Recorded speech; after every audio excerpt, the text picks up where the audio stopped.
Dans notre vie quotidienne, nous utilisons surtout le courant alternatif. Mais il existe une autre sorte de courant, c'est le courant continu. Nous avons vu que le courant alternatif fait vibrer les électrons libres d'un matériau en alternance. Les électrons peuvent aussi se déplacer dans un seul sens. Le courant ainsi produit s'appelle courant continu.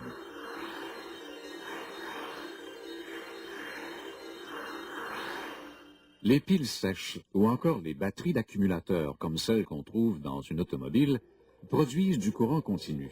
C'est une réaction chimique à l'intérieur de la pile qui provoque le déplacement des électrons d'un pôle à l'autre.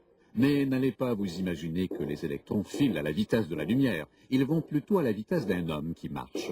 Malgré cela, le courant se propage très vite parce que le conducteur est rempli d'électrons libres et lorsque le mouvement s'établit, il se répercute sur tous les autres. Un peu comme quand on ouvre le robinet d'un boyau d'arrosage. Si le boyau est plein, l'eau sort tout de suite. Mais cela ne veut pas dire que la goutte qui vient de passer le robinet est déjà arrivée au bout du conduit. Elle n'y parviendra que plus tard. Les appareils électroniques, comme les téléviseurs, les magnétoscopes, les micro-ordinateurs, ont besoin du courant continu pour fonctionner. Ces appareils possèdent d'ailleurs des dispositifs pour transformer le courant alternatif en courant continu.